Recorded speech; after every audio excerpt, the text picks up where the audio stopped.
এই 6 জন অত্যন্ত গুরুত্বপূর্ণ নেতা, যারা শেখ হাসিনার সর্বশেষ যে আন্দোলন, এই আন্দোলনের এক অদম্য সেনাপতির ভূমিকা পালন করেছে। তাই তাদের বিষয়ে আমি আর দাঁড়িয়ে কিছু বলব না। তাদের উদ্যোগে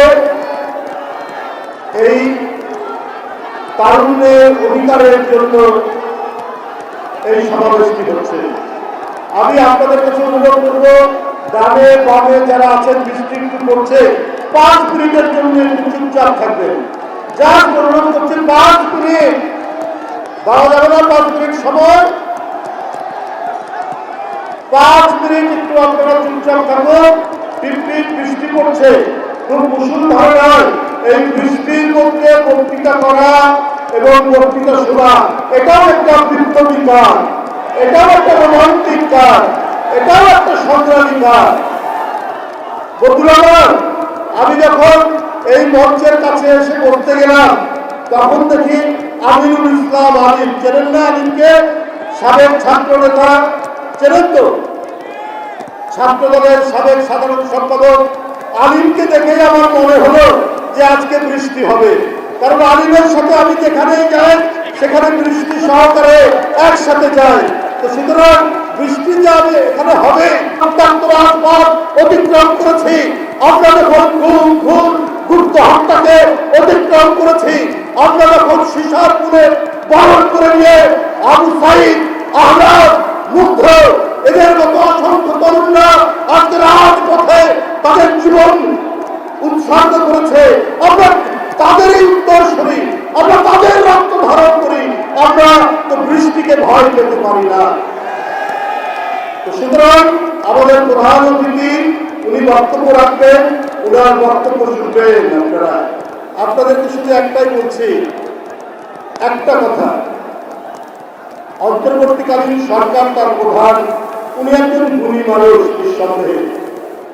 তিনি বাংলাদেশের সম্মান করে নিয়ে এসেছেন। তার কিন্তু আমাদের মনে হয়েছে অনেক সময় অনেক নেতারা তাদের সন্তানতুল্য উপদেষ্টা বা মন্ত্রীদের নিয়ে সরকার গঠন করে। ডক্টর ইউনূস সাহেবের হচ্ছে কি, তিনি শুধু ছেলেদের নিয়ে না, ছেলের বয়সী নয়, নাতির বয়সী অনেক অ্যাডভাইজার করার কারণে কিছু কিছু তার ভুল হচ্ছে, এবং এই ভুলটা আসলে শোধরানো দরকার। রাজনৈতিক দল তো সমালোচনা করবে, রাজনৈতিক দল, আমরা তো গণতন্ত্রের জন্য লড়াই করছি, আমরা যে কথা বলছি এই কথা বলার স্বাধীনতার জন্য তো লড়াই করেছি। একটা টুল শব্দ করলে হয় তাকে রাত্রে অদৃশ্য করে দেওয়া হয়েছে, তা না হলে কারাগারের মধ্যে তাকে ফেলে রাখা হয়েছে, মিথ্যা মামলা দেওয়া হয়েছে, তাহলে খালের ধারে, বিলের ধারে, নদীর ধারে, শীতলক্ষার ধারে, পদ্মার ধারে তার রক্তাক্ত পাওয়া গেছে। তো ডক্টর ইউনূসের আমল তো সেই আমল নয়। আজকে মব জাস্টিস বলে একটি কথা তৈরি হচ্ছে। এই কথাটা কেন হবে? তো সুতরাং সাম্যের জন্য ন্যায় বিচার চাওয়া এটা অন্যায় কিছু না। জাতীয়তাবাদী ছাত্রদল সেইটাই চেয়েছে যে নির্বাচন চাওয়া হয় অপরাধ, মহাপাপ। উপদেষ্টারা আমাদেরকে শেখায়। আমরা মনে হয় সবাই আপনার কোন স্কুল কলেজ কোথাও পড়াশোনা করিনি, ওনারা সব জানেন আমরা কেন নির্বাচন চাচ্ছি। এই জন্য তাদের খুব গোসা, তাদের খুব অভিমান, তারা খুব ক্ষুব্ধ। আরে সংস্কার হয়নি, এখনই কেন দিয়ে চাওয়া? তো ভাই আপনারা কে? আপনারা কোনদিন বৈশাখ মাস, জ্যৈষ্ঠ মাসের মধ্যে গণতন্ত্রের জন্য একবার রাস্তায় দাঁড়িয়ে শেখ হাসিনার বিরুদ্ধে মিছিল করেছে?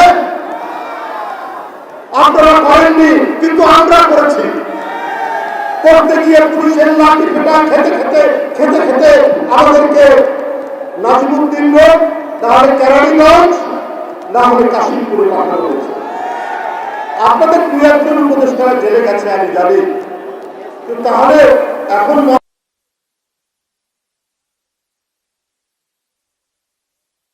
মহাপাপ আমরা করে ফেলেছি, এটার বিরুদ্ধে কথা বলা যাবে না। মানবিক করিডোরের নামে বাংলাদেশের ভিতর দিয়ে একটি বিতর্কিত বিষয় হচ্ছে, কথা বলতে পারবে না, এইটা কথা বলে দোষ, এইটা দেখে আমরা কথা বলতে পারবো না। আপনার চট্টগ্রাম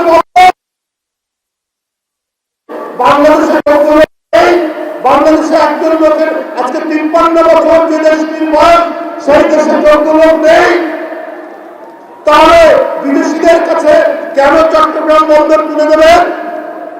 এটা তো জনগণের প্রশ্ন, এটার আন্তর্জাতিক দল এই প্রশ্ন উত্থাপন করলে তারা অত্যন্ত রাগান্বিত হন, তারা অত্যন্ত ক্ষুব্ধ হন। নাতি নাতনি উপদেষ্টা বানালে সেই সরকার যে খুব অভিজ্ঞ সরকার হয় তা না। ডক্টর ইউনূস সাহেব অভিজ্ঞ মানুষ, আমরা তার বিরুদ্ধে সমালোচনা নেই, কিন্তু তাকে তো বুঝতে হবে আসিফের কথা শুনে দেশ চালালে সেই দেশ খুব ভালো মতো চলবে না। বন্ধুরা আমার, আমি আর বক্তব্য দীর্ঘায়িত করতে চাই না। আজকের এই তারুণ্যের সমাবেশ, এই সমাবেশ অত্যন্ত গুরুত্বপূর্ণ, অত্যন্ত তাৎপর্যপূর্ণ। আপনি জানেন এই দক্ষিণ এশিয়ার মধ্যে সবচেয়ে বেশি তরুণরা বেকার বাংলাদেশ। মেট্রো রেল দেখিয়ে টাকা পাচার করেছেন, পদ্মা সেতু দেখিয়ে টাকা পাচার করেছেন, হাইওয়ে দেখিয়ে টাকা পাচার করেছেন, কিন্তু আপনার কোন তরুণদের তাদের কর্মসংস্থানের জন্য কিছু করেননি। আজকে কোটি কোটি তরুণ বেকার, তো তাদের বাঁচার তো অধিকার আছে। যে ছেলেটি মেধাবী ছেলে বিসিএস পরীক্ষায় উত্তীর্ণ হতে পারত, তার বাপের মামা শ্বশুর যদি বিএনপি করে তার চাকরি হয়নি, পুলিশ ভেরিফিকেশনে তার চাকরি আউট করে দেওয়া হয়েছে। এই পরিস্থিতি আছে 17 বছর, সেই পরিস্থিতির পুনরাবৃত্তি কেন হবে? আজকে শেখ হাসিনার দোষর অনেকে পালিয়ে গেছে, অনেকে কারাগারে আছে, কিন্তু তাদের ফেলে রাখা কল কারখানা দরবেশ, তার কল কারখানা, তাদেরকে বাদ দিন, কিন্তু প্রশাসন বসিয়ে সেখান থেকে যেন শ্রমিক ছাড়াই না হয়, কর্মসংস্থানের চেষ্টা করুন। ওই যে এখানে ব্যানারে টাঙিয়ে রেখেছে অধিকারের কথা, তরুণদের অধিকার। তরুণরা যদি কর্মসংস্থান না পায়, তরুণরা যদি কাজ না পায়, তাহলে কি করবে? এই অধিকারের জন্য বাংলাদেশ জাতীয়তাবাদী ছাত্র দল, জাতীয়তাবাদী যুব দল, জাতীয়তাবাদী স্বেচ্ছাসেবক দল তারা দেশব্যাপী কর্মসূচি করছে এবং তাদের কর্মসূচির প্রতি আমি সংহতি জানাচ্ছি। আমি অত্যন্ত সৌভাগ্যবান, আমি যে মৃত্তিকার উপর দাঁড়িয়ে আপনাদের সামনে কথা বলছি, সেই মৃত্তিকা সম্পর্কে নয়ন বলেছে একটি পবিত্র মাটি, যেখানে এই দেশ যখন অন্ধকারের মধ্যে, এই দেশ যখন নেতৃত্বহীন অবস্থায় থাকে, ঠিক সেই সময়ে যিনি জনগণকে আলো দিশা দিয়েছেন, স্বাধীনতার ঘোষণা দিয়ে সেই শহীদ রাষ্ট্রপতি জিয়াউর রহমানের মাটি হচ্ছে এই বগুড়ার মাটি। বন্ধুরা আমার, তারই সুযোগ্য পুত্র, জ্যেষ্ঠ পুত্র যখন শেখ হাসিনা নির্বাচন করেছেন, 7ই জানুয়ারির নির্বাচন, মানুষের মনে হতাশা, আর কি করা যাবে, আর কোথায় দাঁড়ানো যাবে, ঠিক ওই রকম লন্ডন থেকে যিনি বারবার ডিজিটাল প্রযুক্তির মাধ্যমে গ্রামগঞ্জ থেকে শহরে গোটা জাতিকে ঐক্যবদ্ধ করেছেন, বলেছেন শেখ হাসিনা গণতন্ত্র ধ্বংসকারী, শেখ হাসিনা বাংলাদেশের মানুষের শত্রু, গণতান্ত্রিক প্রতিষ্ঠান ধ্বংসকারী, তার বিরুদ্ধে উঠে দাঁড়া সেই জুলাই আগস্টের রূপকার তারেক রহমানের কর্মভূমি বগুড়ায় দাঁড়িয়ে আমি আপনাদের সঙ্গে দুটো কথা বলতে পারে আমি গর্বিত। সবাইকে ধন্যবাদ। খোদা হাফেজ।